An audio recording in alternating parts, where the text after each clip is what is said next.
영화, 건축, 정신분석학. Cinema C Architecture A Psychoanalysis P. 카푸 채널의 앞에입니다. 경찰 캅이랑은 아무 상관 없습니다. 다만 상관이 있다면 여러분 마음속에 캅이 되고 싶네요. 84번째 카푸 채널 컨텐츠는 안도 다다오의 빛의 교회입니다. 제가 제일 처음 안도 다다오라는 건축가의 이름을 듣게 된 것이 바로 이 빛의 교회였습니다. 제가 학교를 다니던 시절은 막 해외의 해체주의 건축이 알려지면서 당시 건축대학 졸업자분들이 날아다니고 있었기에 이 빛의 교회는 정말 역발상의 충격이었습니다.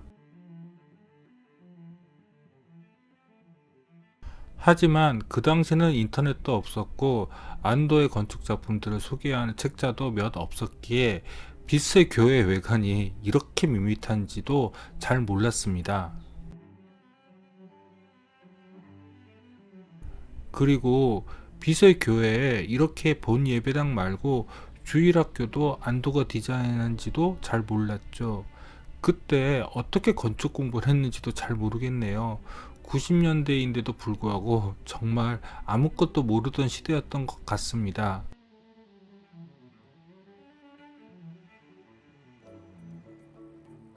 오늘은 짧고 굵게 빛의 교회를 보러 갑시다. 빛의 교회는 오사카에 있습니다. 그런데 이 지도에서 보이시는 것처럼 오사카 중심에서 좀 벗어나 북쪽에 있습니다. 의외로 오사카보다 고베에서 접근하기 더 좋더라고요. 빛의 교회는 언덕이 많은 교회 주택가에 있습니다. 이제 위성 지도로 바꿔볼까요? 구글 스트리트 뷰로 바꿔보겠습니다. 빛의 교회 입구는 이렇게 해서 이쪽으로 가시면 이렇게 빛의 교회로 들어가는 입구가 나옵니다. 보신 것처럼 주변 주택지들이 우리나라 주택가처럼 경사지에 있죠. 옆에 주차장이 있는데 여기에는 주차를 하지 못합니다. 빛의 교회를 보러 갔을 때는 여기에 주차 못한다는 것은 알고 있었습니다. 아까 전 보여드린 빛의 교회 주 출입구는 이쪽입니다. 여기는 빛의 교회 예배당이 아니라 부속 건물인 주일학교 남측 측면입니다.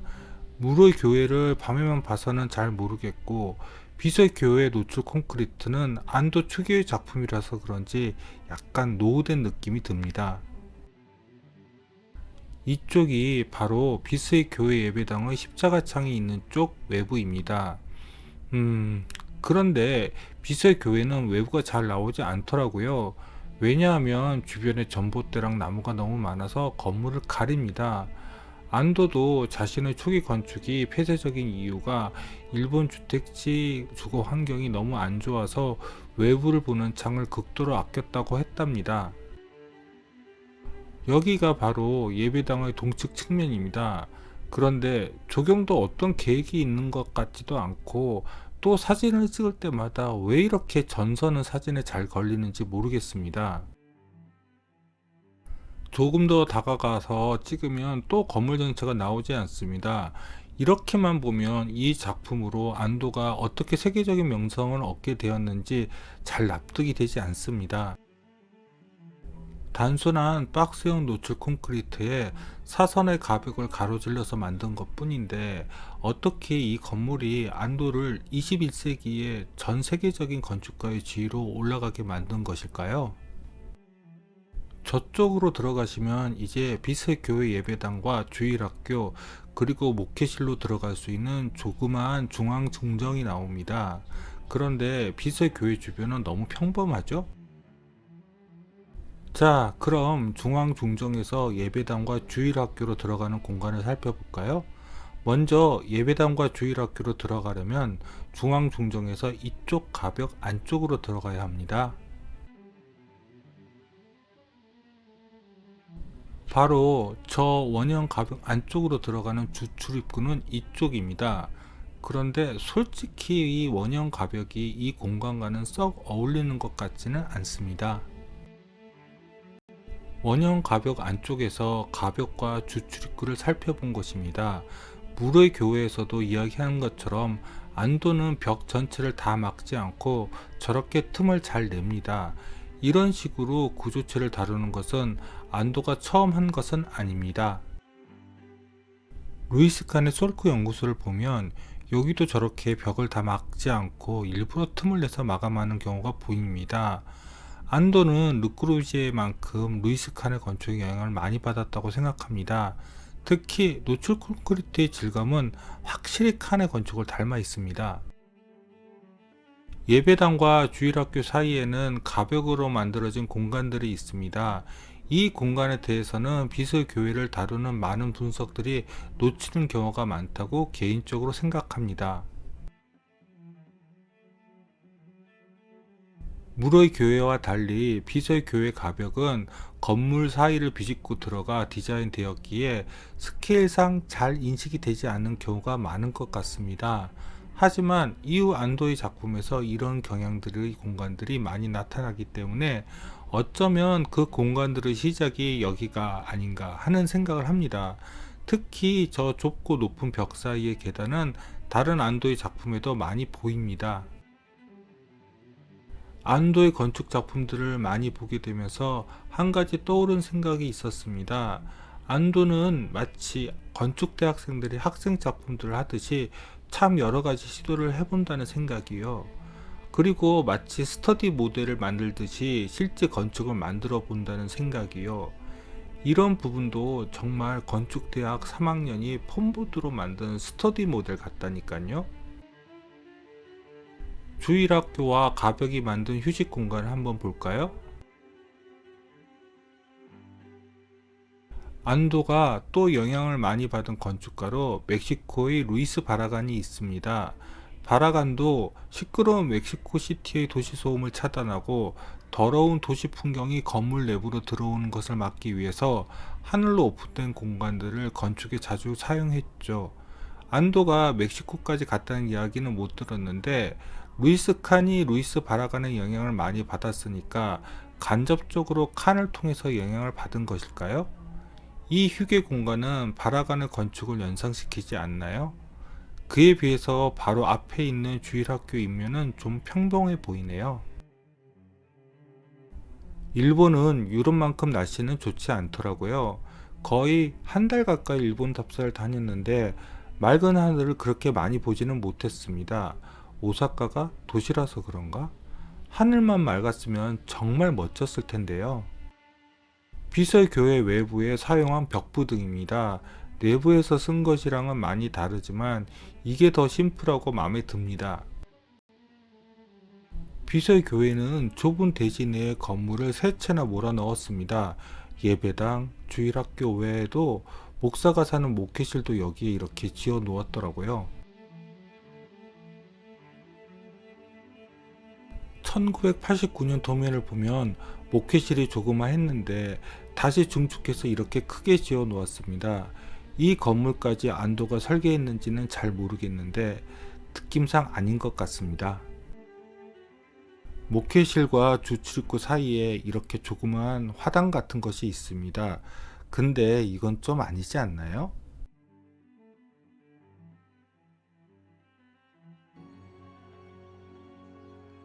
외부를 아주 충분히 소개해 드렸습니다. 이제 내부로 들어가겠습니다. 비설교회 내부가 바로 안도에게 세계적인 명성을 안겨주었죠.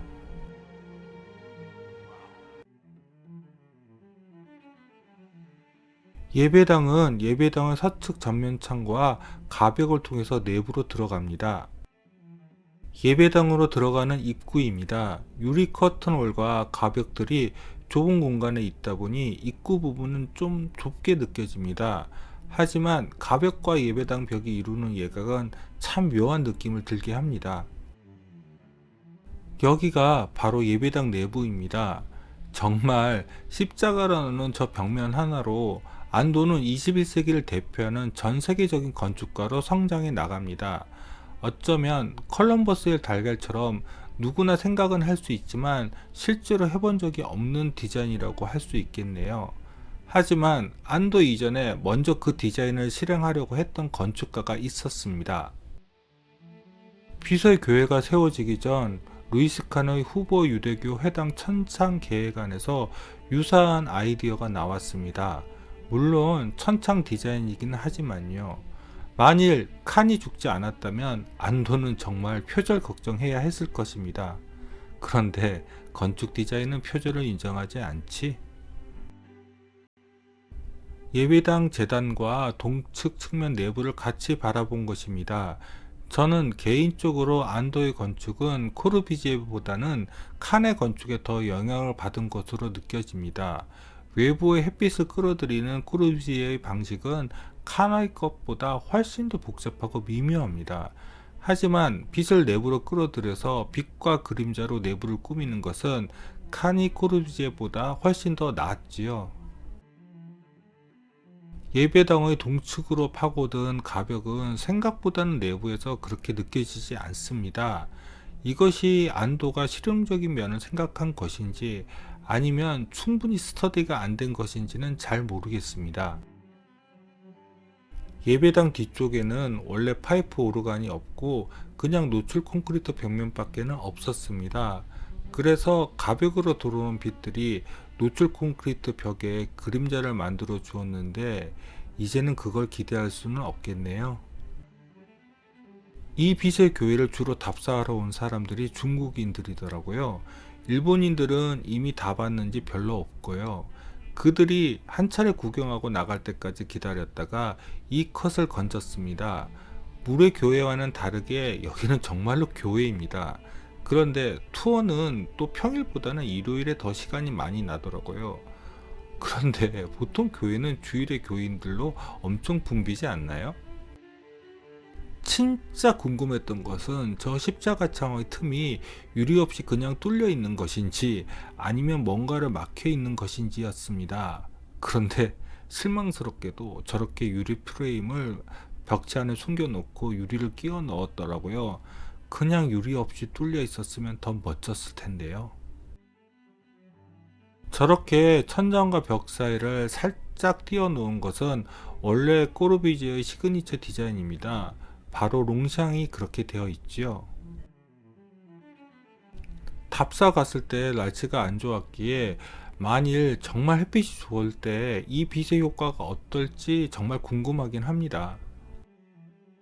아마 구름 하나 없는 쨍쨍한 날이었으면 여기의 느낌도 많이 달라졌을 것입니다. 예배당 내부 조명은 외부 조명이 벽체 내로 삽입이 되어 있는 것과는 달리 돌출된 벽부 조명을 사용하고 있습니다. 이것은 원래 벽체를 세울 때 계획을 했던 것이 분명한데 디자인도 그렇고 위치도 좀 애매해 보이네요. 이제 예배당을 다 털었으니 옆이 주일교회로 넘어가 보겠습니다. 그런데 주일교회가 예배당과 같이 지어졌는지 아니면 나중에 증축이 된 것인지는 잘 모르겠습니다. 평면을 보면 예배당을 먼저 짓고 주일학교를 나중에 지어도 별 상관은 없어 보이기는 합니다. 주일학교는 역시 원형 가벽 안쪽으로 들어와서 내부로 들어갑니다. 주일학교의 디자인 요소는 예배당보다는 약간 부드럽게 느껴집니다. 여기는 내부가 2층으로 구성되어 있고 또 나무를 적극적으로 내부에 사용해서 예배당보다는 좀 더 실용적으로 느껴지기는 합니다.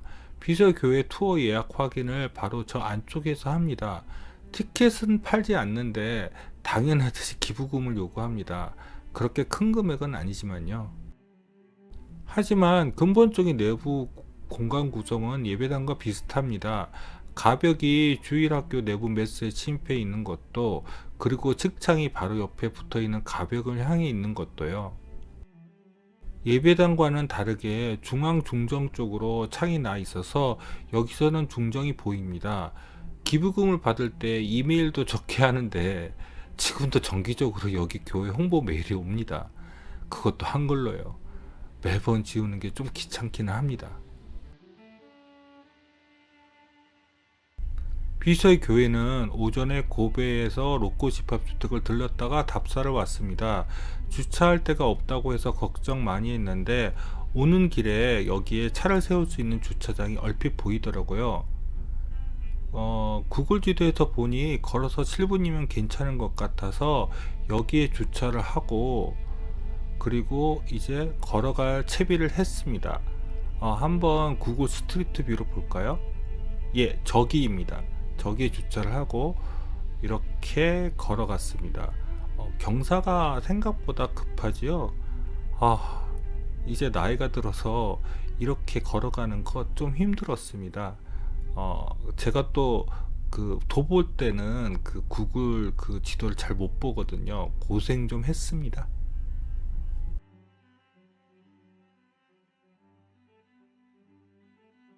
비서의 교회 투어를 예약할 수 있는 홈페이지는 이렇게 구글 지도 안에 올라가 있습니다. 한번 들어가 볼까요? 일본어든 영어든 구글에서 번역이 되니까 아무 쪽으로 들어가셔도 됩니다. 다만 요즘은 코로나 때문에 투어를 중단한 것 같습니다. 빨리 코로나 팬데믹이 끝나고 투어를 할 수 있는 날이 왔으면 좋겠습니다.